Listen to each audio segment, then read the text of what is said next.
This movie is believed to be Netflix's most expensive movie ever. On paper, it should be a hit.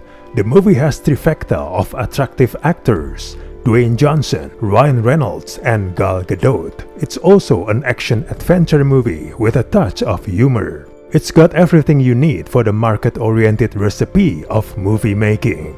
Unfortunately, this movie is a disappointment. Art heist movies like this, especially with those three superstars, should be glamorous and sexy, but this one is dull, tedious, and empty-headed.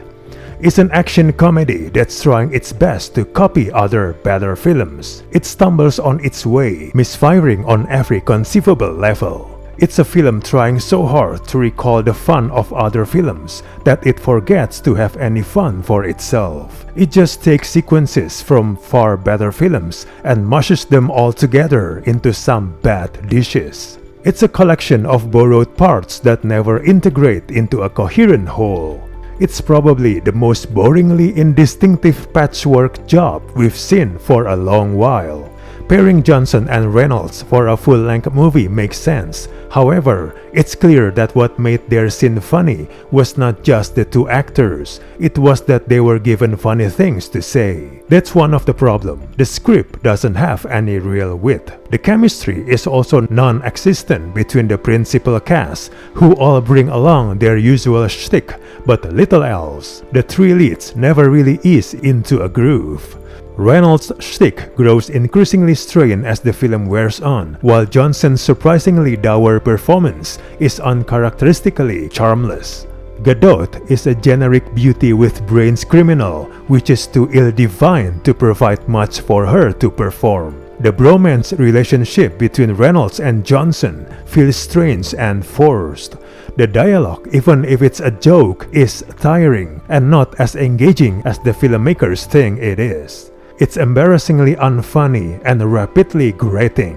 Gadot is not much help either, in a much smaller role, failing to bring any of the vampy fun required, sleepwalking through the motions.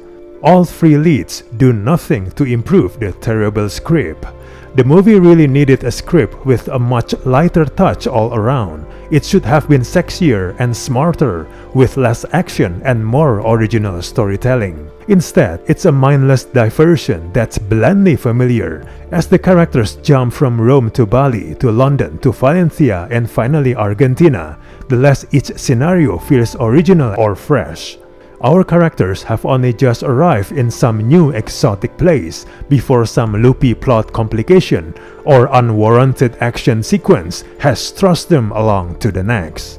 The plot is unsophisticated and lacks the sharp turns and striking set pieces that are the hallmarks of heist and con artist pictures. It's just an endless race which all blur together without giving anything time to breathe, as we wait for someone to double-cross someone because that's all the whole movie keeps giving us.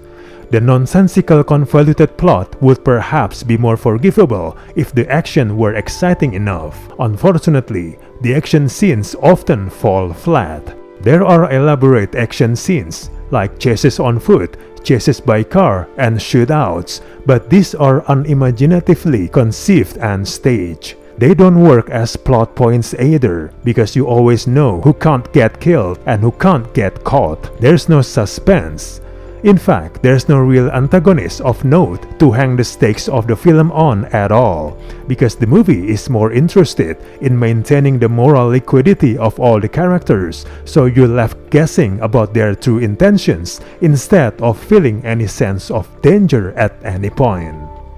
Overall, this movie should be much better than this. It's totally waste of its huge budget, superstars, and exotic locations. We do not recommend this movie at all.